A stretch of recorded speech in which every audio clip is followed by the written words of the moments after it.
Գիրք Եզեկիել, գլուխ 28. Եվ Տիրոջ խոսքը եղավ ինձ ասելով. Մարդի որդի,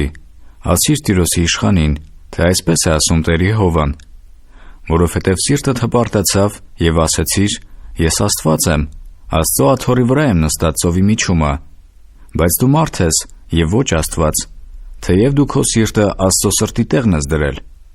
Ահա դու Դանիելիցը իմաստուն ես, ոչ մի գաղտնիք մուտք չէ քեզ համար։ Քո իմաստությամբ ու հանճարովը քեզ համար հարստություն շինեցիր և ոսկի ու արծաթ դրիր քո գանձարաններումը։ Քո շատ իմաստությունովը, քո վաճառականությունովը շատացրիր քո հարստությունը և սիրտդ բարձրացավ քո հարստությունովը։ Սրա համար այսպես է ասում Տեր Եհովան, որովհետև դու քո սիրտը Աստծո սրտի նման շինեցիր, դրա համար ահա ես քեզ վրա պիտի բերեմ օտարներին, ազգերի բռնավորներին, և նրանք պիտի հանեն իրանց սրերը քո իմաստության գեղեցկության վրա և պիտի ապականեն քո գեղեցկությունը։ Քեզ գուբը պիտի գցեն, և դու պիտի մեռնես վիրավորվածների մահով ծովի մեջ։ Մի թեացելու ես քեզ սպանողների առաջին, ես Աստված եմ, քանի որ դու մարդ ես և ոչ Աստված քեզ սպանողների ձեռքին։ Անթլպատների մահով պիտի մեռնես օտարների ձեռքով,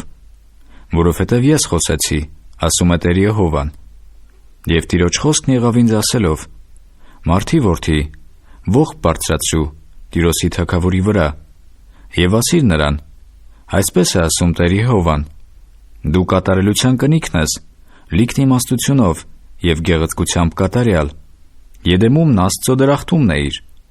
բոլոր պատվական քարերը քո ծածկոցն էին, սարդիոն, տպազիոն, ադամանդ, ոսկեքար, եղեգնակար և հասպիս, շափյուղա, կարկեհան և զմրուխտ և ոսկի։ Քո թմբուկների և քո սրինգների գործը քեզ համար քո ստեղծված օրը պատրաստվեցավ։ Դու մի օծված քերովբե էիր ծածկող, և ես քեզ շինեցի։ Աստծո սուրբ սարի վրա էիր, կրակի քարերի մեջտեղ էիր ման գալիս։ Դու կատարյալ էիր քո ճանապարհներումը, քո ստեղծված օրիցը, մինչև որ քեզանում անօրենություն գտնվեցավ։ Քո առուտուրի շատության համար լցվեցավ քո ներսը զրկանքով, և դու մեղանչեցիր։ Եվ ես քեզ իբրև պիղծ հեռացրի Աստծո սարիցը, և քեզ փչացրի, ով ծածկող քերովբե, կրակի քարերի միջից։ Սիրտդ հպարտացավ քո գեղեցկությունովը,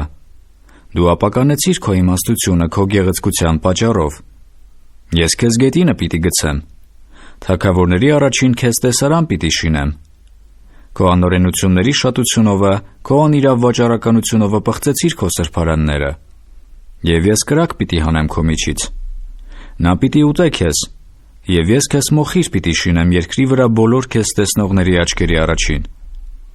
Ազգերի մեջ քեզ ամեն ճանաչողները պիտի ապշեն քեզ վրա։ Դու սոսկում եղար և ոչնչացար հավիտյան։ Եվ Տիրոջ խոսքը եղավ ինձ ասելով. Մարդի որդի, երեսդ Սիդոնին դարձրու և մարգարեացիր նրա վրա և ասիր. այսպես է ասում Տեր Եհովան. ահա ես քեզ դեմ եմ, ով Սիդոն, և պիտի փառավորվիմ քեզանում, և պիտի իմանան, որ ես եմ Տերը, երբ որ նրանում դատաստաններ անեմ և նրանում սրբվիմ։ Եվ նրա մեջ ժանտախտ պիտի ուղարկեմ, և նրա փողոցների մեջ արյուն,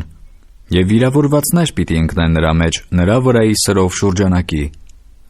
Եվ պիտի իմանան, որ ես եմ Տերը։ Եվ Իսրայելի տան համար այլևս պիտի չլինի խայթող տատասկ և ցավացնող փուշ նրանց բոլոր շրջականերից, որ ատում են նրանց։ Եվ պիտի գիտենան, որ ես եմ Տեր Եհովան։ Այսպես է ասում Տեր Եհովան. երբ որ ես կհավաքեմ Իսրայելի տունը այն ազգերի միջից, որոնցում ցրվել եմ, և երբ որ ես կսրբվիմ նրանցով ազգերի աչքերի առաջին, այն ժամանակ նրանք կբնակվեն իրանց հողի վրա, որ ես տվի իմ ծառա Հակոբին։ Եվ նրանք կբնակվեն նրանում ապահովությունով և տուներ կշինեն և այգիներ կտնկեն և ապահով կբնակվեն, երբ որ ես դատաստաններ կանեմ իրանց շրջակայքիցը բոլոր իրանց արհամարհողներին, և կգիտենան, որ ես եմ Տերը նրանց Աստվածը։